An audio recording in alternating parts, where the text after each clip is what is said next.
Neendakara fisheries AD ഓഫീസിലേക്ക് March നടത്തി. കാണാതായ ഗൗതം കൃഷ്ണന് വേണ്ടിയുള്ള തെരച്ചിൽ ശക്തമാക്കുക, മരിച്ചവരുടെ കുടുംബത്തെ സർക്കാർ സംരക്ഷിക്കുക തുടങ്ങിയ ആവശ്യങ്ങൾ ഉന്നയിച്ചായിരുന്നു മാർച്ച്. മത്സ്യത്തൊഴിലാളി യൂണിയൻ CITU കൊല്ലം ജില്ലാ കമ്മിറ്റിയാണ് മാർച്ച് സംഘടിപ്പിച്ചത്. നീണ്ടകരയിൽ വള്ളം മറിഞ്ഞ് കാണാതായ പുത്തൻതുറ സ്വദേശി ഗൗതം കൃഷ്ണന് വേണ്ടിയുള്ള തിരച്ചിൽ ശക്തമാക്കുക, സർക്കാരിന്റെ അനാസ്ഥ ഒഴിവാക്കുക, മരിച്ചവരുടെ കുടുംബത്തെ സർക്കാർ സംരക്ഷിക്കുക തുടങ്ങിയ ആവശ്യങ്ങൾ ഉന്നയിച്ചാണ് നീണ്ടകര ഫിഷറീസ് AD ഓഫീസിലേക്ക് മാർച്ച് സംഘടിപ്പിച്ചത്. മത്സ്യത്തൊഴിലാളി യൂണിയൻ CITU കൊല്ലം ജില്ലാ കമ്മിറ്റിയുടെ നേതൃത്വത്തിലായിരുന്നു മാർച്ച്. CPIM കൊല്ലം ജില്ലാ സെക്രട്ടറി S സുദേവൻ മാർച്ച് ഉദ്ഘാടനം ചെയ്തു. ബന്ധപ്പെട്ട അധികാരികൾ തയ്യാറാകാത്ത സാഹചര്യമാണ് ഇവിടെ നിലനിൽക്കുന്നത്. തിരുവനന്തപുരത്ത് അച്ഛനെ കാണുന്നതിന് വേണ്ടി ദീനരോധനത്തോടുകൂടി ഒരു മകൾ അധികാരികളുടെ മുന്നിൽ എത്തുകയാണ്. അഞ്ചുതെങ്ങിൽ 2 കുഞ്ഞുങ്ങളെയും പിടിച്ചുകൊണ്ട് ഭർത്താവിനെ കണ്ടെത്തണമെന്ന ആവശ്യവുമായി ഒരു സഹോദരി മുന്നോട്ട് വരികയാണ്.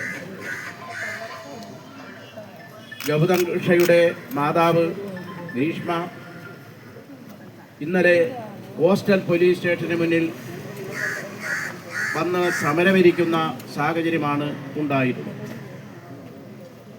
എന്തുകൊണ്ട് ഈ അവസ്ഥ കേരളത്തിലുണ്ടായി എന്നുള്ളതാണ് ഏറ്റവും ഗൗരവതരമായ സ്ഥിതിവിശേഷം.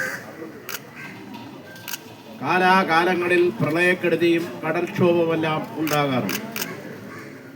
LDF ഗവൺമെൻറ് അധികാരത്തിലിരുന്ന സന്ദർഭത്തിൽ പ്രളയക്കെടുതി 2018-ലും 2019-ലും ഉണ്ടായപ്പോൾ രക്ഷാസൈന്യമായി 10,000-കണക്കിന് ആളുകളുടെ ജീവൻ രക്ഷപ്പെടുത്തിയത് കേരളത്തിൻ്റെ മത്സ്യത്തൊഴിലാളികളാണ്.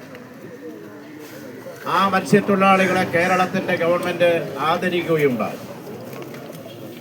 അപകടമുണ്ടായാൽ ആ അപകടത്തെ നേരിടുന്നതിന് വേണ്ടി LDF ഗവൺമെൻറ് 151ഓളം മത്സ്യത്തൊഴിലാളികളായിട്ടുള്ള ഈ മേഖലയിലുള്ള ആളുകൾക്ക്, തീരപ്രദേശത്തുള്ള ആളുകൾക്ക് ഗോവയിൽ കൊണ്ടുപോയി ഫലപ്രദമായ പരിശീലനം നൽകി 151 പേരെ കോസ്റ്റൽ ഗാർഡ് എന്ന നിലയ്ക്ക് പരിഗണിക്കപ്പെടുകയും അപകട സന്ദർഭത്തിൽ അവരുടെ സേവനം ഫലപ്രദമായി ഉപയോഗിച്ചതിൻ്റെ ഭാഗമായിട്ടാണ് പ്രതിസന്ധികളെ LDF ഗവൺമെൻറ്റിന് നേരിടാൻ വേണ്ടി കഴിഞ്ഞത്.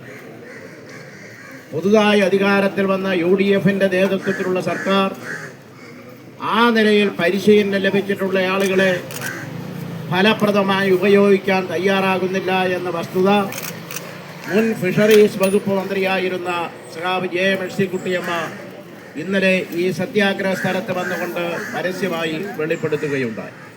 ബേസിലാൽ അധ്യക്ഷത വഹിച്ചു. തോംസൺ ഗിൽബർട്ട് സ്വാഗതം പറഞ്ഞു. T. മനോഹരൻ, അനിരുദ്ധൻ, R. രവീന്ദ്രൻ, രാജാദാസ്, R. സുരേന്ദ്രൻപിള്ള തുടങ്ങിയവർ പങ്കെടുത്തു.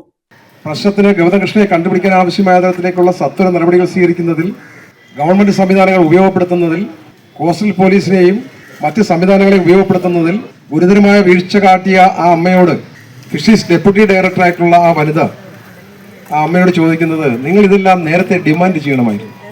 എന്തൊരു വിവരക്കേട്!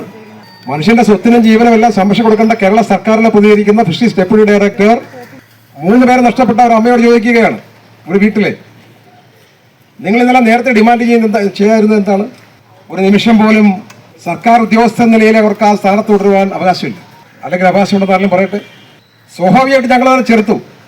അത്തരം പദപ്രയോഗങ്ങൾ, നിങ്ങൾ ഇന്ന കാര്യങ്ങൾ ഡിമാൻഡ് ചെയ്താൽ മാത്രമേ കോസ്റ്റൽ പോലീസിന്റെ അന്വേഷണമുള്ളൂ, ഹെലികോപ്റ്ററിന്റെ അന്വേഷണമുള്ളൂ.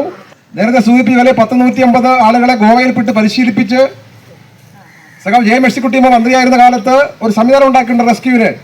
ഒരാളുടെ പോലും ഇറക്കിയിട്ടില്ല. സ്പീഡ് ബോട്ടുണ്ടായിരുന്നു പണ്ടിവിടെ, ആ സ്പീഡ് ബോട്ട് എടുത്തിട്ടില്ല. അപ്പൊ കാര്യമാത്ര പ്രസക്തമായ ഗൗരവമായിട്ടുള്ള ഒരു അന്വേഷണം നടത്താതെ അതിനെ ചോദ്യം ചെയ്യാനെത്തിയിട്ടുള്ള സ്വന്തം അമ്മയോട് നിങ്ങൾ എന്തുകൊണ്ട് നേരത്തെ അതൊക്കെ ഡിമാൻഡ് ചെയ്തില്ല എന്ന് പറയാൻ പോകുന്ന ഒരു ഉദ്യോഗസ്ഥ ഇന്നത്തെ കേരള സർക്കാരിന്റെ പ്രതീകമാണത്.